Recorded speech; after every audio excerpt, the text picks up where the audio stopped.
Jehú no era solo un soldado común, era un hombre que conocía la dureza de la vida y los desafíos de vivir en tiempos de guerra. Era hijo de Josafá y nieto de Ninzi, y su vida parecía seguir un camino bastante predecible, lleno de batallas e intrigas, como tantas otras personas en la época tumultuosa de Israel.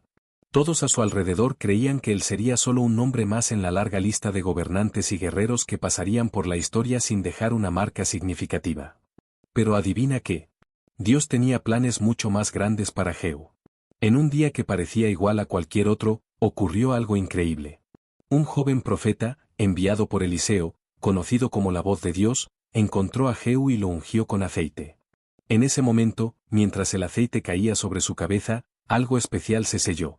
Una nueva misión que cambiaría no solo la vida de Jehú, sino también el futuro de toda una nación. Ahora, Jehú tenía una tarea importante y desafiante por delante. Necesitaba derrocar a la malvada reina Jezabel, quien había esparcido maldad y corrupción dondequiera que iba. Jezabel era una figura temida, conocida por su crueldad y manipulación, y su reinado había marcado a toda una generación. Además, Jehú tenía que acabar con la idolatría que contaminaba al pueblo, haciendo que muchos adoraran dioses falsos en lugar del Dios verdadero. Esto era una responsabilidad enorme, pero Jehú estaba decidido a cumplir su llamado. Esta historia nos hace reflexionar sobre cómo podemos responder a nuestro propio llamado en la vida. Todos enfrentamos desafíos, y la forma en que reaccionamos a ellos puede hacer toda la diferencia. ¿Alguna vez te has detenido a pensar en lo que Dios espera de ti? ¿Cómo puedes hacer la diferencia en tu mundo, así como Jehú? Si te gustan las historias bíblicas emocionantes e inspiradoras, suscríbete al canal y activa la campana de notificaciones para no perderte ningún vídeo. Así, podrás seguir acompañando más aventuras increíbles de la Biblia y aprender de ellas. Jehú nació en Israel, hijo de Josafá y nieto de Ninzi, en un tiempo en que el reino estaba dividido. Las personas vivían en constante tensión, luchando no solo contra enemigos externos, sino también enfrentando una profunda corrupción interna. Desde joven, Jehú creció en Ramote Gileade, una ciudad militar estratégica donde el sonido de las espadas chocando y las órdenes de batalla eran tan comunes como el sol que salía todos los días. Crecer en ese ambiente hostil fue como un entrenamiento constante para la guerra, y desde temprano, Jehú aprendió a cargar armas y a prepararse para el combate. Pero incluso en medio de toda esa lucha, Jehú también era una persona que tenía sueños y esperanzas. Quería ver a su pueblo libre de la opresión y de la maldad. Sabía que, para eso, necesitaba ser valiente y fuerte. Con coraje en su corazón y la misión de Dios en su mente, Jehú se preparó para la batalla que cambiaría todo. Se convertiría en un líder, un defensor del pueblo, y su historia sería recordada por generaciones. Entonces, ¿qué tal si acompañamos esta emocionante jornada junto a Jehú? Descubramos juntos cómo enfrentó desafíos, tomó decisiones difíciles y se convirtió en un héroe en su época. Jehú era un soldado muy talentoso y, con el paso de los años, se destacó tanto que fue ascendido a comandante. Era una figura imponente, con una voz firme y ojos que observaban todo a su alrededor. Los soldados respetaban mucho a Jehú porque era conocido como un hombre de acción, siempre listo para actuar en el momento de la batalla. Pero también era un estratega inteligente, que sabía que las decisiones tomadas fuera del campo de lucha eran tan importantes como las que se tomaban durante la batalla. A pesar de todo este respeto, Jehú enfrentaba un gran problema. El reino en el que vivía se estaba desmoronando. La casa de Acab, con la reina Jezabel en el centro, había sumergido a Israel en la idolatría y prácticas malas. Esto estaba enfureciendo a Dios y también estaba descontentando al pueblo. Mientras lideraba sus tropas en Ramote Gileade, Jehú veía cuánto daño estaba causando esta corrupción a todos. Cada victoria que conquistaba en la batalla parecía pequeña frente a toda la decadencia que provenía de dentro del reino. Ramote Gileade no era solo un lugar importante en el mapa de Israel, era un campo de tensión constante. El aire siempre estaba lleno de polvo y el olor del metal de las armas. Era allí donde Jehú pasaba sus días, planeando estrategias de guerra y enfrentando los constantes ataques de los arameos. Cada esquina de la ciudad tenía historias de batallas pasadas, y los soldados que caminaban por sus calles mostraban en sus rostros el peso de las luchas que nunca parecían acabar. Para Jehú, aquel lugar era mucho más que un puesto de comando, era un reflejo de la inestabilidad que dominaba Israel. El reino de Israel, bajo la dinastía de Acab, no solo estaba amenazado por enemigos externos, sino que también enfrentaba grandes problemas dentro de sus propias fronteras. ¿Sabías que las cosas se estaban volviendo realmente peligrosas en las fronteras de Israel? Un mal espiritual liderado por la reina Jezabel había tomado control del reino. Ella había traído la adoración a Baal y esparcido sus influencias malignas por todas partes. El pueblo estaba cada vez más perdido, dividido entre el Dios de sus antepasados y los dioses extranjeros. Allí en Ramote Gileade, Jehú observaba estas grietas en el reino. Pero, como soldado, sabía que su misión era obedecer y proteger, no cuestionar.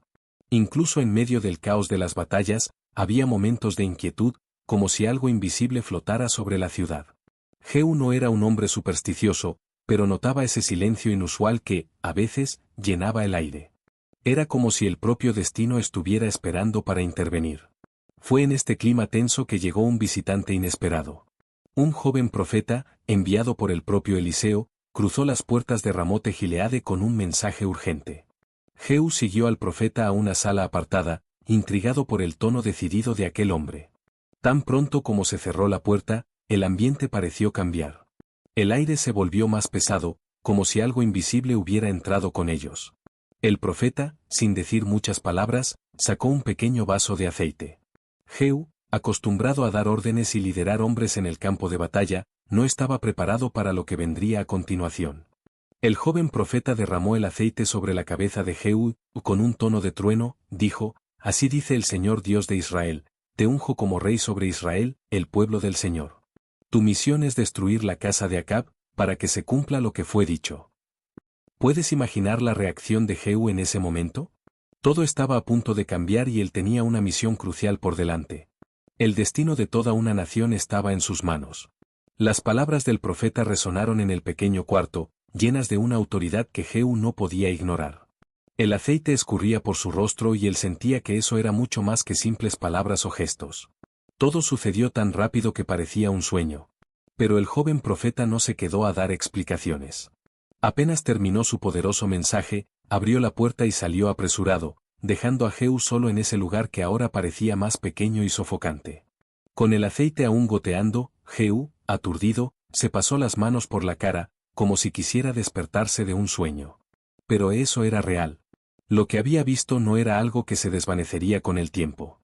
Se levantó, con una mirada nueva y determinada. El aceite brillaba en su frente bajo la luz del sol de Ramote Gileade, y sus compañeros de guerra notaron de inmediato el cambio en su postura. Jehú ya no era solo el líder que seguían por sus estrategias y valentía en la batalla, había algo diferente en él, algo que parecía vibrar como una fuerza invisible. Cuando Jehú contó lo que el profeta había dicho, la reacción de sus hombres fue tan rápida como sorprendente. Ellos se quitaron las capas y las extendieron en el suelo, creando una alfombra improvisada para honrar la nueva proclamación: Jehú es rey. No había tiempo para dudar. Jehú sabía que la misión que le habían dado no podía esperar. Cada segundo que pasara podría darle más fuerza a los enemigos que ahora tenía que enfrentar. Ordenó a sus hombres que se prepararan de inmediato. Los caballos fueron ensillados, las armas limpias y pulidas, y la atmósfera se llenó de expectativa. Era hora de actuar. Jehú sentía que algo grande estaba a punto de suceder. Su primera misión era clara: necesitaba encontrar a Jorao, el rey de Israel e hijo de Acab, que estaba en Jezreel recuperándose de heridas. Pero, al mismo tiempo, Jezabel, la reina que representaba todo lo más oscuro en el reino, también estaba allí. Jehú sabía que no necesitaba ir lejos para cumplir su misión, pero el viaje hasta allí sería el comienzo de algo mucho más grande de lo que podía imaginar. Mientras sus hombres se organizaban, Jehú subió a su carruaje con la misma velocidad y fuerza que lo hicieron famoso en las batallas. El polvo levantado por los caballos de Jehú podía verse de lejos, pareciendo una nube de humo que anunciaba la llegada de algo importante. El viento llevaba el sonido de las ruedas del carruaje, como si todo se estuviera preparando para un gran acontecimiento. Los vigías en la torre de Jezreel no tardaron en notar la aproximación. «Veo a alguien viniendo rápidamente», gritó el primer vigía. No podía identificar quién era, pero la velocidad y la forma en que Jehú conducía los caballos le parecían familiares. Otro vigía miró más de cerca y confirmó: «Parece Jehú. Él conduce como un loco». La noticia llegó rápidamente a Jorao, que, aún débil por las heridas, no tenía idea de lo que estaba a punto de enfrentar. Curioso y preocupado, ordenó el envío de un mensajero. El caballero partió al encuentro del carruaje de Jehú, pero, cuando se acercó, sucedió algo inesperado. ¿Es paz?, preguntó el mensajero, repitiendo el saludo común. Pero Jehú, con firmeza, respondió: ¿qué paz puede haber mientras Jezabel continúe con sus malas prácticas y hechicerías? Sin decir más, el mensajero, dominado por la situación, se alineó detrás del carruaje de Jehú. Jorao, curioso y preocupado, decidió enviar un segundo mensajero. Pero el resultado fue el mismo: Jehú seguía avanzando y la tensión solo aumentaba. Finalmente, Jorao, acompañado por Acazías, el rey de Judá, decidió ir al encuentro de Jehú. Pensaron que, tal vez, podrían controlar la situación. Cuando llegaron al campo de Nabote, el mismo lugar donde Acab y Jezabel cometieron una gran injusticia, Jorao preguntó: ¿es paz, Jehú? Era la misma pregunta que ya había resonado antes.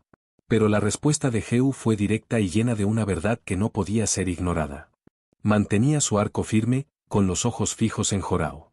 En ese momento, un silencio pesado se apoderó del campo, como si el tiempo estuviera dudando ante lo que estaba a punto de suceder. Jorao notó la mirada decidida de Jehú y trató de girar su carruaje para huir, gritando a Acazías: «¡Traición, Acazías!». Pero era demasiado tarde.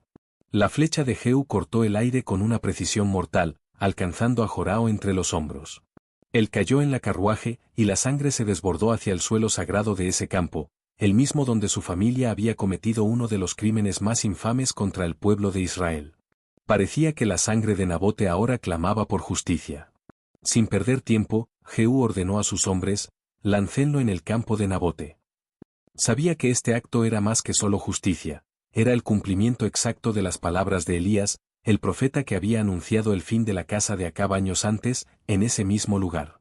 La escena era tan poderosa que parecía trascender el momento, como si el pasado y el presente se estuvieran uniendo en un único acto de juicio divino. Mientras tanto, Acazías, el rey de Judá, intentaba escapar desesperadamente. Su carruaje disparó por el camino, pero Jehú no estaba dispuesto a dejar que el aliado de Jorao saliera impune. Ordenó a sus hombres que lo persiguieran sin descanso. Finalmente, lograron alcanzarlo en un lugar cerca de Ible, donde Acazías también fue abatido. A pesar de estar herido, el rey aún intentó esconderse, pero no lo logró. Allí mismo, su intento de fuga terminó.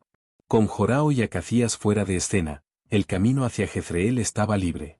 Jehú sabía que aún había una presencia poderosa y maligna que lo esperaba: Jezabel, la mujer que llevaba el peso de toda la idolatría y corrupción de la casa de Acab. Estaba decidido a encontrarla. La carruaje de Jehú cruzó las calles de Jezreel a toda velocidad, haciendo que la gente se apartara apresurada, mirando con asombro al comandante. Desde lo alto de una ventana, Jezabel observaba su llegada. A pesar de saber que su caída estaba cerca, la reina no mostró miedo. En cambio, aprovechó para maquillarse y arreglarse el cabello, como si fuera un ritual antes de enfrentar su destino. Cuando Jehú llegó a la puerta del palacio, ella lo miraba desde arriba con una mezcla de desdén y desafío. «Fue la paz que trajo Zinri, que mató a tu señor», dijo Jezabel, con ironía, comparando a Jehú con un antiguo conspirador que había usurpado el trono. Su voz rompía el silencio, pero Jehú no era el tipo de hombre que se dejaba intimidar por provocaciones. Levantó los ojos hacia ella y respondió de manera rápida y decisiva, con una voz firme: «¿Quién está de mi lado?». La pregunta de Jehú resonó por los pasillos del palacio, y de repente, unos eunucos aparecieron en las ventanas junto a Jezabel. Dudaron por un momento, pero la intensa mirada de Jehú pareció hacerles tomar una decisión en el acto. Sin decir nada, agarraron a la reina y la empujaron por la ventana. Jezabel cayó con fuerza, y el impacto fue tan brutal que la sangre salpicó la pared y los caballos que la rodeaban. Jehú, con la frialdad de quien sabía que cumplía una misión importante, no dudó. Ordenó a sus hombres que pasaran sus carros sobre su cuerpo. Después de cumplir esta parte de su misión, Jehú entró en el palacio y, como si fuera algo normal, se sentó a comer y beber. Solo después de saciar su hambre ordenó que se enterrara el cuerpo de Jezabel, porque, después de todo, ella era la hija de un rey. Sin embargo, cuando sus hombres llegaron al lugar, solo encontraron el cráneo, las manos y los pies de la reina.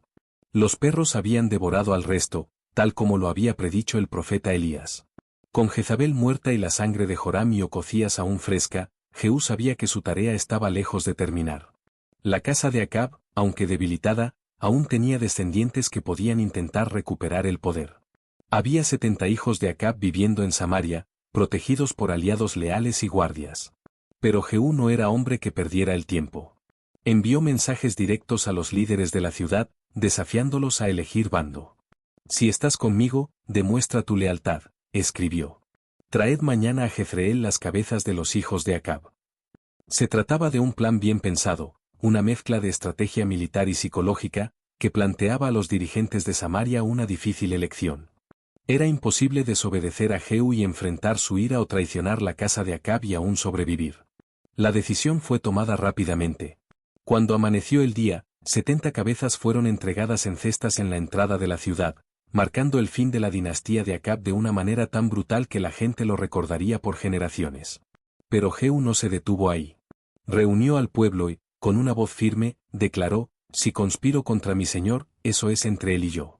Pero quien destruyó toda la casa de Acab no fui yo, sino el Señor, que cumplió lo que había prometido a través de sus profetas. Quería dejar en claro que sus acciones no eran solo por ambición, sino parte de un plan divino que ya había sido anunciado mucho antes. Con la casa de Acab destruida, Jehú se centró en otra amenaza, el culto a Baal. Jezabel estaba muerta, pero el templo de Baal aún estaba en pie, un recordatorio escandaloso de la idolatría que había herido a Israel. Jehú, astuto como un general en guerra, comenzó a planear su próximo movimiento. Jehú sabía que enfrentar a los sacerdotes de Baal directamente no sería suficiente para acabar con la idolatría que estaba profundamente arraigada en Israel. Necesitaba un plan que eliminara no solo a los líderes del culto, sino también destruyera el símbolo de su fe. Así que elaboró un plan brillante que parecía tan audaz como imposible. Envió mensajeros por todo el reino, convocando a los adoradores de Baal para un gran sacrificio, diciendo: Acab sirvió a Baal en parte. Jehú tenía un plan muy astuto. Esparció un mensaje lleno de ironía para atraer a todos los que aún seguían al dios Baal. Ordenó que nadie cocinara nada, bajo pena de muerte, para asegurarse de que el templo de Baal estuviera lleno. Cuando llegó el gran día, el templo estaba lleno de sacerdotes, seguidores y fanáticos del culto, todos vestidos con ropas especiales, listos para celebrar lo que creían que era una nueva era de devoción. Jehú se aseguró de que todo estuviera perfecto, decorando el ambiente para que pareciera una ceremonia increíble. Incluso supervisó la entrega de las vestimentas para los sacerdotes, asegurándose de que todos estuvieran bien identificados. Sin embargo, mientras tanto, Jehú tenía un plan secreto sucediendo fuera de la vista de todos. Colocó a sus hombres de confianza alrededor del templo, listos para actuar en el momento adecuado. Cuando todos los adoradores estaban reunidos y la ceremonia parecía estar a punto de comenzar, Jehú se levantó y dio la señal. Las puertas del templo se cerraron, y sus soldados entraron con espadas. La carnicería fue rápida y total, nadie escapó. El templo fue reducido a escombros para asegurarse de que nadie más lo usara como un lugar sagrado. Jehú lo transformó en un lugar de desprecio, un baño, como un acto final de humillación. El templo de Baal estaba en ruinas, y la sangre de los adoradores había sido derramada, señalando el fin de la idolatría promovida por la casa de Acab. Ahora, Jehú, firmemente establecido como el rey de Israel, parecía haber completado la misión que se le había dado. Jehú era un hombre increíble, conocido por sus grandes conquistas y por su determinación en cumplir las promesas de Dios. Pero ahora, con la corona sobre la cabeza, enfrentaba un desafío más sutil, pero igualmente peligroso: el corazón humano. Durante sus 28 años de reinado, Jehú gobernó Israel y fue recompensado por Dios por su celo. Dios prometió que sus descendientes ocuparían el trono por 4 generaciones. Sin embargo, su viaje dejó algunas marcas que iban más allá de las victorias. A pesar de haber sido fiel al destruir la casa de Acab y acabar con el culto a Baal, Jehú no logró llevar al pueblo de vuelta al verdadero camino. Él permitió que los becerros de oro, que habían sido hechos por Jeroboam, continuaran siendo adorados en Betel y Dan. Esto mantuvo vivo el ciclo de idolatría que tanto luchó por acabar. Con el paso de los años, el reinado de Jehú trajo estabilidad política, pero la adoración verdadera a Dios seguía siendo un desafío para la nación. La gente recordaba su fuerza y obediencia al principio, pero eso se convertía en un contraste con las áreas en las que falló en guiar al pueblo hacia una transformación completa. Jehú murió y fue enterrado en Samaria, y su hijo Jehoacaz asumió el trono. Pero la historia del rey ungido y sus elecciones continuó siendo contada. La historia de Jehú, marcada por valentía, obediencia e intensidad, deja lecciones que resuenan a través del tiempo. Fue elegido por Dios para una misión especial, traer justicia a la casa de Acab y acabar con la idolatría que corrompía a Israel. Jehú cumplió esa tarea con valentía. Jehú fue un hombre que hizo cosas increíbles. Cambió el rumbo de una nación y cumplió profecías que fueron anunciadas mucho antes de convertirse en rey. Pero su historia también nos muestra que es un desafío ser fiel en todas las áreas de la vida. Jehú hizo un trabajo impresionante al destruir a los enemigos de Dios, pero no logró llevar al pueblo de Israel de vuelta a la verdadera adoración. Cuando decidió permitir que los becerros de oro continuaran siendo adorados, eso mostró que su obediencia no era completa. Era una mezcla de fuerza y debilidad, algo que todos enfrentamos. La vida de Jehú nos enseña sobre el peso del llamado de Dios y el impacto de las decisiones que tomamos a lo largo del camino. Incluso los mayores líderes, que realizan hazañas extraordinarias, tienen limitaciones y no entregan completamente sus corazones a Dios. La historia de Jehú nos desafía a no solo aceptar el llamado de Dios, sino también a buscar una entrega total, donde ninguna parte de nuestras vidas quede fuera del propósito divino. Cuando miramos a Jehú, somos llevados a reflexionar sobre cómo podemos aprender de sus victorias y sus errores para seguir nuestro propio camino en total obediencia. Si te gustó la historia de Jehú y quieres seguir conociendo otras historias de fe y superación, no olvides darle me gusta a este vídeo y compartirlo con quienes amas. Y, por supuesto, suscríbete al canal para no perderte ningún contenido nuevo. Juntos, exploraremos más lecciones poderosas de la Biblia.